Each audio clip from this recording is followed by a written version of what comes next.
ꯐꯔꯦ ꯑꯍꯥꯟꯕꯒꯤ ꯑꯣꯏꯅ ꯅꯣꯏ ꯁꯨꯃꯥꯏꯅ ꯇꯧꯔꯣ MySQLꯗꯣ MySQL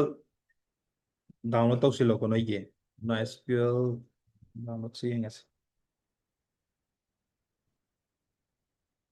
ꯑꯗꯨꯒ MySQL ꯗꯥꯎꯟꯂꯣꯗ ꯇꯧꯕꯁꯦ ꯀꯝꯃꯨꯅꯤꯇꯤ ꯁꯨꯃꯥꯏꯅ ꯑꯩꯈꯣꯏꯅ ꯀꯩꯅꯣ ꯆꯪꯉꯛꯑꯅꯤꯗꯅꯀꯣ ꯁꯤꯒꯤ ꯋꯦꯕꯁꯥꯏꯠ ꯆꯪꯉꯛꯑꯅꯤꯗꯅ ꯑꯗꯨꯒ ꯗꯥꯇꯥꯕꯦꯁ ꯀꯅꯦꯕꯁꯤꯅ ꯑꯗꯣ MySQL ꯆꯪꯉꯛꯑꯣ ꯑꯗꯨꯒ ꯁꯤꯒꯤ MySQL ꯀꯝꯃꯨꯅꯤꯇꯤ ꯗꯥꯎꯟꯂꯣꯗꯁꯦ ꯑꯁꯤꯗ ꯆꯪꯉꯣꯕꯀꯣ ꯁꯤꯗ ꯆꯪꯉ ꯃꯇꯨꯡꯗ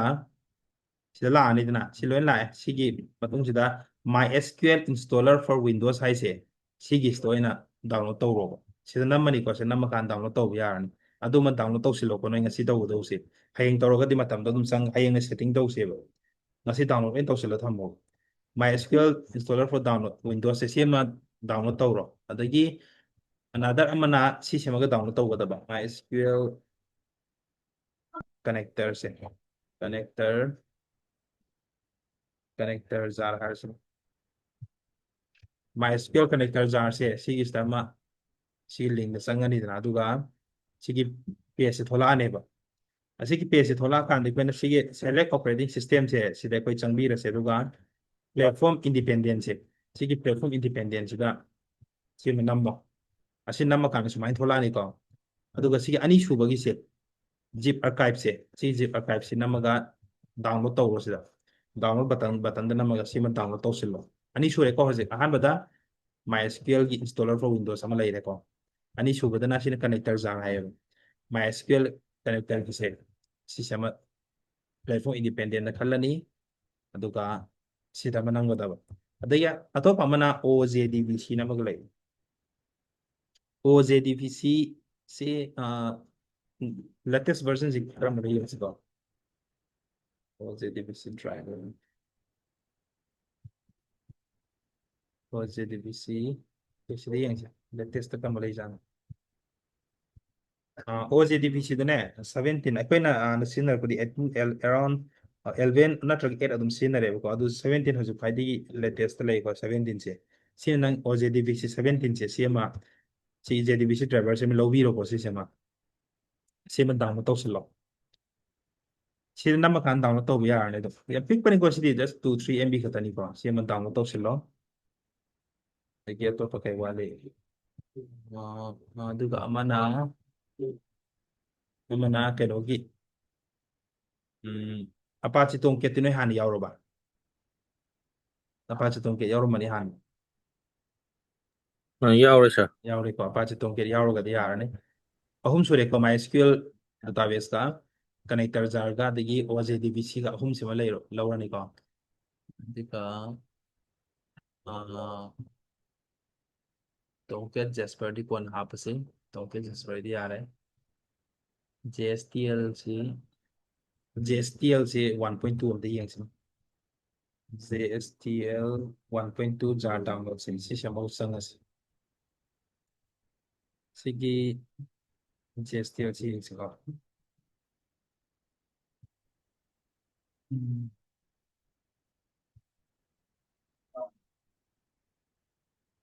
ꯆꯪꯉ ꯌꯦꯡꯁꯤ ꯑꯍꯥꯟꯕꯁꯤꯗ JSTL ꯁꯤꯗ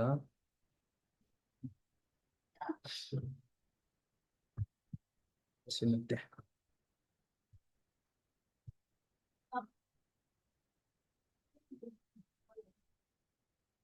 ꯍꯣꯏ ꯑꯗꯨꯝ ꯉꯁꯤ ꯇꯧꯀꯥꯟꯗ ꯃꯇꯝ ꯈꯔ ꯆꯪꯒꯅꯤꯀꯣ ꯀꯩꯅꯣꯒꯤ ꯃꯇꯝꯗꯤ ꯈꯔ ꯆꯪꯒꯅꯤ MySQL ꯀꯩꯀꯥꯗꯨꯅ ꯇꯧꯕꯗ ꯑꯗꯨꯗꯣ ꯃꯇꯝ ꯆꯪꯉ ꯉꯁꯤ ꯂꯣꯏꯁꯤꯜꯂꯣ ꯏꯟꯁꯇꯣꯂꯦꯁꯟ ꯇꯧꯕꯗꯣ ꯑꯗꯨꯒ sida ꯅꯝꯃꯅꯤꯀꯣ JSTLꯒꯤꯁꯦ ꯁꯤꯗ ꯅꯝꯃꯒ ꯁꯤ ꯅꯝꯀꯥꯟꯗ ꯑꯗꯨꯝ ꯗꯥꯎꯟꯂꯣꯗ ꯇꯧꯔꯅꯤ ꯑꯣꯀꯦ ꯁꯤꯃ ꯗꯥꯎꯟꯂꯣꯗ ꯇꯧꯁꯤꯜꯂꯣ ꯃꯔꯤꯁꯤ ꯇꯧꯒꯗꯕ MySQLꯅꯦ ꯑꯗꯒꯤ MySQL ꯗꯥꯇꯥꯕꯦꯁꯀ MySQL ꯀꯅꯦꯛꯇꯔ ꯖꯥꯔꯒ ꯂꯩꯔꯦ ꯑꯍꯨꯝ ꯁꯨꯕꯗ OJDBCꯒ ꯑꯍꯨꯝ ꯁꯨꯕꯗ ꯑꯗꯨꯒ ꯃꯔꯤ ꯁꯨꯕꯗ JSTL ꯁꯤꯒꯤ JSTLꯁꯦ ꯁꯤꯁꯦ ꯃꯔꯤꯁꯦ ꯗꯥꯎꯟꯂꯣꯗ ꯇꯧꯒꯗꯕ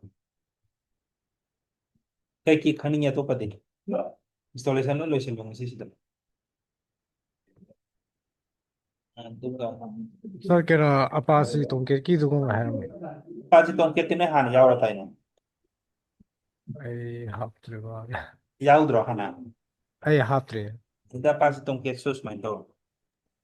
ꯑꯄꯥꯆꯤ ꯇꯣꯡꯀꯦꯠꯁꯦ 9ꯁꯦ ꯑꯗꯨꯝ ꯅꯨꯡꯉꯥꯏꯕꯅꯤꯀꯣ ꯁꯤꯖꯤꯟꯅꯕ ꯂꯦꯇꯦꯁ ꯚꯔꯖꯟꯕꯨꯗꯤ ꯅꯠꯇꯦ 9ꯁꯦ ꯑꯗꯨꯝ ꯁꯤꯖꯤꯟꯅꯔꯣ ꯂꯦꯇꯦꯁ ꯚꯔꯖꯟꯗꯤ ꯌꯥꯔꯕ ꯅꯠꯇꯦꯀꯣ ꯁꯤꯁꯦ 9ꯒꯤ ꯑꯄꯥꯁꯤ ꯇꯣꯝꯀꯦꯠꯀꯤ ꯑꯗꯨꯗꯤ ꯁꯤ ꯀꯌꯥ ꯁꯨꯔꯦ 1 2 3 4 5 ꯃꯉꯥ ꯁꯨꯔꯦꯀꯣ ꯅꯣꯏꯅ ꯗꯥꯎꯟꯂꯣꯗ ꯇꯧꯗꯣꯏꯁꯦ ꯑꯄꯥꯁꯤ ꯇꯣꯝꯀꯦꯠꯀꯤ ꯁꯤꯒꯤ ꯄꯦꯖꯇ ꯆꯪꯉꯛꯑꯅꯤꯗꯅ ꯑꯗꯨꯒ ꯑꯁꯤꯒꯤ ꯀꯣꯔꯒꯤ ꯃꯅꯨꯡꯗ ꯂꯩꯔꯤꯕ 64 ꯕꯤꯠ ꯋꯤꯟꯗꯣꯁ ꯖꯤꯞꯁꯦ ꯁꯤꯗ ꯅꯝꯃꯒ ꯗꯥꯎꯟꯂꯣꯗ ꯇꯧꯔꯣꯁꯦꯕ ꯁ꯭ꯋꯥꯃꯤ ꯌꯥꯔꯗ꯭ꯔꯥ ꯌꯥꯔꯅꯤ ꯌꯥꯅꯤꯀꯣ ꯑꯗꯨꯗꯤ ꯁꯔꯦꯁꯆꯟꯗ꯭ꯔ ꯅꯪ ꯑꯟꯗꯔꯁꯇꯦꯟ ꯌꯥꯔꯗ꯭ꯔꯣ ꯉꯁꯤꯒꯤꯁꯦ ꯗꯥꯎꯟꯂꯣꯗ ꯇꯧꯕꯒꯤ ꯄꯣꯠꯁꯤꯡꯁꯦ ꯌꯥꯅꯤ ꯁꯥꯔ ꯑꯣꯀꯦ ꯑꯣꯀꯦ ꯑꯣꯀꯦ ꯑꯗꯨꯒꯤ ꯁꯟꯖꯣꯏ ꯍꯣꯏꯗꯤ ꯐꯔꯦ ꯔꯣꯖꯤꯠ ꯅꯪꯒꯤ ꯀꯩ ꯈꯪꯅꯤꯡꯉꯤ ꯃꯁ ꯗꯥꯎꯟꯂꯣꯗ ꯇꯧꯕꯒꯤꯗꯤ ꯌꯥꯔꯅꯤ ꯁꯥꯔꯅꯁꯨ ꯔꯦꯀꯣꯔꯗꯤꯡ ꯂꯧꯕꯅꯤꯅ ꯑꯣꯀꯦ ꯑꯗꯣ ꯑꯇꯩꯗꯤ ꯍꯧꯖꯤꯛꯀꯤ ꯑꯣꯏꯅꯗꯤ ꯌꯥꯔꯅꯤ ꯁꯥꯔ ꯑꯗꯨꯒ ꯄ꯭ꯔꯣꯒ꯭ꯔꯥꯝ ꯁꯤ ꯁꯦꯝꯕ ꯂꯣꯏꯅ ꯂꯣꯏꯁꯤꯜꯂꯣꯀꯣ ꯃꯇꯝ ꯆꯪꯉꯁꯨ ꯆꯪꯅ ꯑꯇꯣꯞꯄꯗꯤ ꯗꯥꯎꯟꯂꯣꯗ ꯇꯧ ꯍꯥꯏꯗꯤ ꯁꯤꯒꯤ ꯃꯌꯥꯝꯁꯦ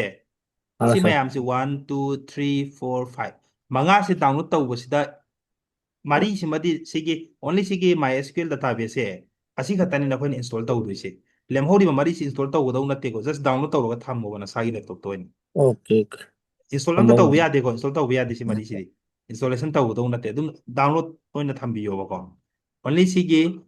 MySQL ꯗꯥꯇꯥꯕꯦꯁꯁꯦ ꯁꯤꯗ ꯏꯟꯁꯇꯣꯂꯔ ꯐꯣꯔ ꯋꯤꯟꯗꯣꯁ ꯅꯝꯃꯅꯤꯗꯅ ꯗꯥꯎꯟꯂꯣꯗ ꯇꯧꯔꯕ ꯃꯇꯨꯡꯗ ꯑꯁꯤꯁꯤꯗꯤ ꯏꯟꯁꯇꯣꯜ ꯇꯧ ꯏꯟꯁꯇꯣꯂꯦꯁꯟ ꯇꯧꯀꯥꯟꯗ ꯅꯦꯛꯁ ꯂꯥꯛꯀꯅꯦꯕꯀꯣ ꯅꯦꯛꯁ ꯂꯥꯛꯄꯗꯨꯗ ꯑꯔꯣꯏꯕꯗꯅ ꯁꯤꯁꯇꯦꯝ ꯅꯁꯥꯒꯤ ꯄꯥꯁꯋꯥꯔꯗ ꯁꯦꯝ ꯑꯣꯏꯅ ꯊꯣꯛꯂꯛꯀꯅꯦꯕ ꯌꯥꯝ ꯏꯔꯥꯏ ꯂꯥꯏꯕꯅꯤ ꯅꯪ ꯐꯣꯟꯗ ꯑꯦꯞ ꯑꯃ ꯗꯥꯎꯟꯂꯣꯗ ꯏꯟꯁꯇꯣꯂꯦꯁꯟ ꯇꯧꯕꯒꯨꯝꯕꯅꯤ ꯑꯗ ꯉꯁꯥꯏꯒꯤ ꯅꯪꯒꯤ ꯍꯥꯏꯔꯛꯀꯅꯦꯕ ꯀꯩꯅꯣꯁꯦ ꯄꯥꯁꯋꯥꯔꯗ ꯑꯄꯥꯝꯕ ꯍꯥꯞꯄꯣꯏꯅ ꯑꯗꯨꯒꯤ ꯄꯥꯁꯋꯥꯔꯗꯇꯣ ꯑꯩꯒ ꯍꯌꯦꯡ ꯆꯞ ꯃꯥꯟꯅꯅ ꯇꯧꯍꯧꯁꯦꯕ ꯁꯤꯁꯇꯦꯝ ꯂꯣꯏꯅ ꯑꯣꯏꯍꯜꯂꯣꯕ ꯏꯁꯃꯣꯜ ꯂꯦꯇꯔ ꯉꯥꯛꯇ SYSTEM